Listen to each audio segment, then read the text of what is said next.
Legacy characters allow old heroes to retire, new characters to rise, and stories to evolve across decades.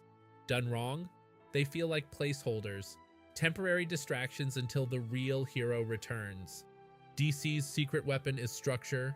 They establish multi-generational dynasties that operate as families, making legacy integral to the universe's DNA. Take The Flash. Jay Garrick carried the mantle in the Golden Age. Barry Allen revived it in the Silver Age.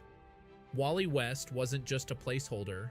He became the Flash for an entire generation, earning the right to be his own Flash in stories like The Return of Barry Allen. Now we have Bart Allen representing the future. Each Flash represents a different era, different relationship to the Speed Force, and different challenges. The mantle feels like a tradition, not a rental. Then there's the Green Lantern Corps. The genius here is institutional. Anyone can become a Lantern, but the legacy is built into the structure. Alan Scott was the magical Golden Age version. Hal Jordan made it cosmic and sci-fi. Jon Stewart and Guy Gardner provided different personalities, disciplined versus arrogant, while Kyle Rayner represented the modern era. The Corps isn't a single hero. It's an army where every ring bearer adds to the legacy without diminishing the others. The torch isn't passed from hand to hand.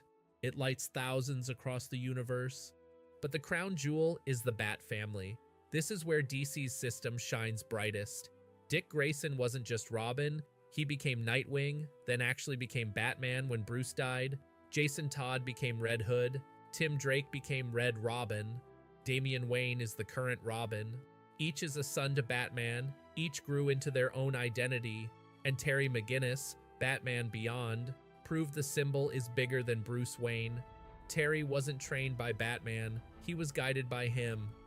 The show proved legacy can evolve the mission while respecting the core theme. The world still needs a Batman, even if it's not Bruce Wayne.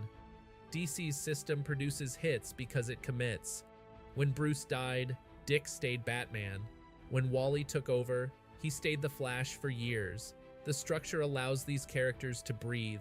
Marvel's approach is different and often messier.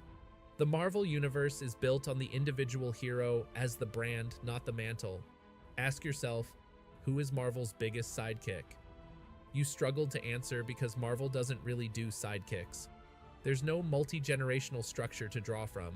When Marvel does create legacy characters, they often feel like temporary replacements or placeholders until the original returns. Look at Miles Morales. Initially, Marvel did everything right. Miles was introduced in the Ultimate Universe after Peter Parker died. He had a different background, different powers, and the tragic burden of Peter's death fueling his drive. He was Spider-Man because the void demanded filling. Then Marvel merged the universes in Secret Wars and brought Miles into the main 616 universe, where Peter Parker is alive and well. Suddenly, Miles wasn't the Spider-Man. He was Spider-Man in training. He fought Peter's villains, lived in Peter's shadow, and became a backup instead of a successor. The comics struggled to define him independently until recently. Miles shows both the potential and the pitfalls. Do it right, and you create a star. Force coexistence with the original, and the legacy feels diluted. Ms. Marvel is Marvel's best success story. Kamala Khan didn't replace Captain Marvel, she honored her. She chose Ms. instead of Captain, developed her own powers, her own villains tied to her personal life, and her own team in the Champions. She wasn't Carol Danvers 2.0, she was a fan who became a hero. This is how you do legacy right. Addition, not replacement. X-23 is another win. Laura Kinney spent years establishing herself as a separate character before ever touching the Wolverine mantle. When she finally became Wolverine after Logan's death, it felt earned. She wasn't Logan's shadow, she was his successor. But then you have the failures. Sam Wilson as Captain America, Ironheart, Amadeus Cho as Hulk. These characters often lack definitive multi-year runs, unique rogues galleries, or compelling arcs that separate them from the originals. Sam Wilson has never had a single iconic run that defined him as Captain America. The MCU had a chance to fix this, But even there, the shadow of Steve Rogers looms large. Marvel's problem is commitment. They refuse to let the originals stay dead or retired long enough for the legacy to feel real. DC let Wally be the Flash for decades. Marvel makes changes, then reverses them before the ink dries. The difference is philosophy.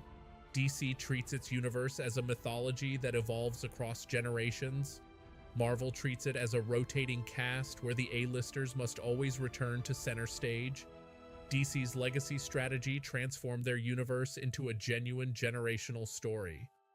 The Flash family, the Lantern Corps, the Bat family, these are dynasties. Marvel often feels like a revolving door of temporary replacements. When DC passes a mantle, it creates a new chapter. When Marvel passes a mantle, it feels like a detour until the inevitable return. Until Marvel commits fully, letting legacy characters carry the torch for extended periods without the original hovering in the background, they'll always play second fiddle to DC in this specific arena.